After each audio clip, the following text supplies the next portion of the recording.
Hey everybody, I'm the Bat Otter, and I just completely lost my train of thought. I was already 4 minutes in, so I'm gonna restart the video. I wanted to review The Dark Knight Returns. I was sitting here thinking of what to draw because I haven't done anything in a month, and for whatever reason, I just got that spark, and I said, I'm gonna review this book. I haven't done much lately, so I'm gonna get this one. It's one of my favorite books of all time, much less my favorite Batman story easily. It's it's four one shots that all tie together in the end. And I honestly think they're as great as the hype gives them. It's just that people, as they do, learn the wrong lessons from Frank Miller and Alan Moore making things a little bit darker, grittier, is that they try to do that all the time, or they try to do that and they don't have any value. And so, the cool thing about stories is whether it's dark, light, or whatever, if it has value, it's good.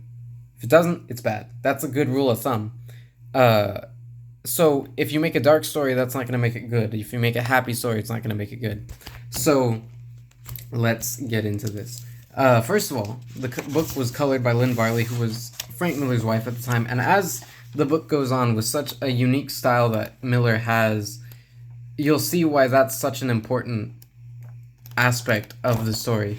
So it starts with an adrenaline junkie Bruce Wayne racing a car, overdoing it, pulling a Top Gun Maverick, and crashing out, but being totally fine.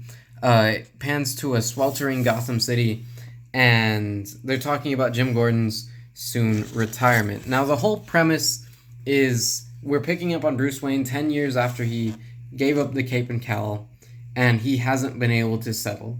He's drinking, he's lonely, he's brooding twice as much as he used to, and the city is in shambles. The new generation of kids only want violence. You get excellent dialogue from both Bruce Wayne and all of the characters in this book to build a very incredible setting. And as we can see, Bruce has a little bit of a breakdown under the streetlight whenever he gets cornered by the kids, reminiscing and thinking of how different it was having a mugger versus these kids, which is a very interesting concept that they'll tackle as the book goes on. And we pick up another great establishing shot of Gotham City in the sun. If you guys are living in any part of the world right now, it's pretty hot, so I think we can all take something from that. But we're going to get into the new and improved Arkham Asylum. This time it's a home, and they're treating the patients, right? You have this guy who's going to be the most annoying guy in the book, where they treat Two-Face, and they take off his mask, and both sides match. And they report on it. They say, oh, he killed two conjoined twins just for the fun of it, and would do things in twos. But they're saying, oh, he's perfectly fine now. Look, does he do the coin? Look at the coin. Bruce Wayne obviously funding it, and we have the Bat and Bruce's dream about his parents' murder and his discovery of the Batcave. As he falls into the Batcave, he meets the Beast. Something hisses in the air. Huge, empty, silent as a church, waiting as the Bat was waiting. And now the cobwebs grow, and the dust... I can't speak. And now the cobwebs grow, and the dust thickens in here, as it does in me. He likes being Batman. He wants to be Batman. He enjoys it. He misses it. That's who he is. It's the whole super psychological thing of who's the real Mask. And he just can't help himself. It's been 10 years. And you get a very deep dive into his psyche in this book. And it's a very interesting dive. It's very valuable. But as we can see, it seems as though somebody's causing ruckus in Gotham City. He's up very late watching the television. Nothing else important but him in that room. You get Frank Miller always offers excellent compositions with the value and the negative space in it, being able to set very good settings up with the shadows. And as Bruce is watching the television, he's hearing all of these heinous things that are happening until it gets to Mark of Zorro. And when it gets to Zorro, of course, he starts remembering his parents' murder. You get really good panel work. It's very simple, but it does its job. His dad is about to go to attack the mugger. The mugger fires, and both the parents, of course, as we all know, die. And now he's changing the channel, and all he can hear is heinous news reports all over the place. He's clicking through, until finally he snaps. And you get this neat little piece foreshadowing the Batman returning. He's breaking, the time has come. You know it in your soul, for I am your soul. You cannot escape me. You're puny, you're small, you're nothing but a hollow shell, a rusty trap that cannot hold me.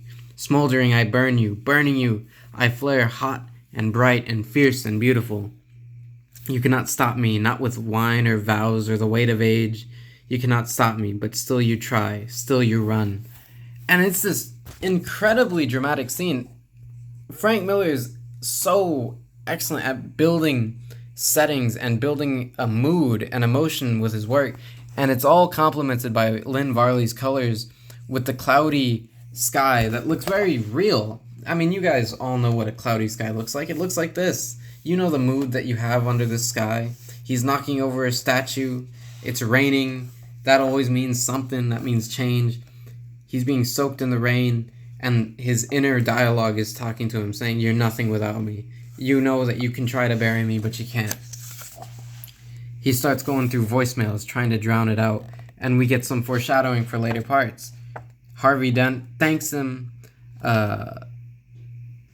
Superman, Clark Kent, saying he'll be out of town. Selena Kyle calling him, saying that she's lonely.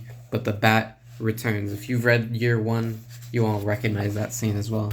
And we get back to Gotham with another excellent establishing shot of the mood of the city. The rumbling in the sky. A storm is coming. And this guy says it. Power lines are down all over the suburbs. It's a mean one, and it's headed straight for Gotham, like the wrath of God is headed for Gotham. And we get all of the ugliness and subtle hints that Batman has returned. The strikes of lightning, a prostitute being beaten, the guy being bribed. He crushes the guy's hand in the window, takes the man's cash, rips it up, and proceeds to go on a tirade across Gotham, taking out the mutants in flashes of lightning. It's as if he never left. It's incredible artwork, guys. I mean, I know I'm narrating, but it's really good stuff. And we get one of my favorite scenes. Of course, this is his big reveal. A whole splash page that he doesn't even fit in entirely. Muscular, large. And he says, "This should be agony. I should be a mass of aching muscle, broken, spent, unable to move. And were I an older man, surely I would. Wild animals, growls, snarls, werewolf, surely. Monster, like with fangs and wings it can fly." All describing him in the news reports. Incredible stuff. And you hear the rest of his monologue. "But I'm a man of 30, of 20 again. The rain is on my chest. Oh, the rain on my chest is a baptism. I'm born again." With this incredible shot. And again, building the mood of it all, the police see Batman and he says, "These men are mine." And he goes in and he starts taking out the thugs like Batman does.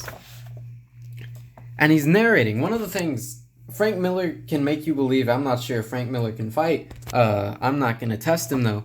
But he can definitely write a character that knows how to fight. 3 of them disarm with minimal contact. 3 of them kill. The other hurts. He was referring to... I'm a mess. I play the shadows, forcing the hood to come close. He makes less noise than a truck. There are 7 working defensive from this position. 3 of them disarm with minimal contact. 3 of them kill. The other hurts, and he side kicks him into oblivion. He says, "He's young. He'll probably walk again, but he'll stay scared, won't you, punk?" Talks like Clint Eastwood. He really does, by the way, talk like Clint Eastwood. Another shot of Gotham. Joker wakes up because he starts hearing Batman in the news again, and it shows how tied they are together. Jim Gordon is hearing about it. Everybody's hearing about it. Batman goes to interrogate this guy, and the dialogue. Listen, there are a few great dialogue writers throughout history. Plato, Quentin Tarantino, Jerry Seinfeld, and Frank Miller among them. Those are the only 4 guys that are really excellent at writing dialogue and inner monologues, as you'll see in this book. So they meet with Dent. Turns out he's going to rob the bank. on February 22nd, and of course, and Batman's perched up, and the overlying theme that I haven't mentioned is Two-Face's return to One-Face is going to be something like Batman, where it's the two personalities, Bruce Wayne and Batman. But as we'll see here in this fight, which is a really good choreographed fight, and it establishes another theme of Batman talking about death. In 10 years, I've never felt so calm, so right. This would be a fine death as he gets blasted in the plate in his chest. Magnum load has to be. Hits me like a freight train, the plate holds. Why do you think I wear a target on my chest? Can't armor my head. Left arm numb. If it's a heart attack, I'm finished. A fine death, but these are the thousands to think of. And Harvey, I have to know. So he's able to get the jump. Another great page, upside down, a swing. He catches Harvey on the way in. It takes nearly a minute to fall from this height, and despite what you may have heard, you're likely to stay conscious on the way down. Thoughts like that keep me warm at night. The impact is tremendous. Every bone is turned to powder. Not much of a corpse left, mostly liquid. Problem is, there might not be any fingerprints. Even dental records would probably be useless, and like I said, Harvey, I have to know. And he tackles him into a dark building. The helicopter rides off, explodes because they were trying to take them all with him. And he says, why are you so mad about bats? I've been a sport. I've played along. He says, got the whole world to smile at me and keep their lunches down. They were saying I was cured. He says the scars go deep, too deep. Take a look have a laugh. At least both sides match. I close my eyes and listen, not fooled by the sight of him. Have your laugh, Batman, have your look, because he's convinced they messed up both sides. And he's ashamed of it. That's why he wanted to die. And Batman says, I see him. I see a reflection, Harvey. A reflection. And as his own face slowly becomes the silhouetted Batman. And that's how it ends. Isn't that great? I mean, and even the quote, this special edition, this is, oh man, I love this special edition. Has these little quotes in the back. It says, well, in my gut, the creature writhes and snarls and tells me what I need. Is that not how you think Batman speaks? Is that not what you think he thinks in his head? Or how he acts? Where it's a great mix of things that are clearly impossible. A 230-pound, 6'4" guy running on a tightrope like it's nothing, getting blasted in the chest by a gun, while also, let's see, where is it? Fighting some street thugs, plotting how he's gonna take them down. A technical fighter, somebody who's been grizzled by war and fighting, where he thinks there are 7 ways to disarm from this position, and one of them hurts, and takes the guy out. And he's an old man saying, oh, he's young, he'll walk again. But he'll stay scared, won't you? I mean, to me, this is pinnacle Batman. It's got the balance of realism and things that you could only do in a comic book, with the illustrations perfectly expressing the ideas Frank Miller is trying to create through the writing.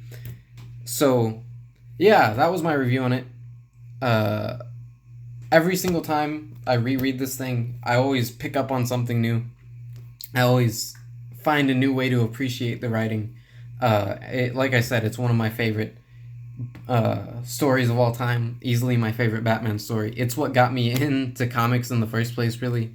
So yeah, I just wanted to review that, put something out, do something that I enjoyed for a minute. And yeah, I hope you guys like it.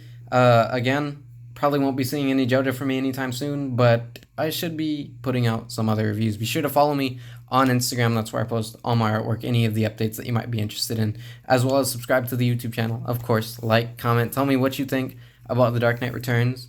I'd love to hear everybody else's opinion on the matter. And that's it. Yeah, see ya.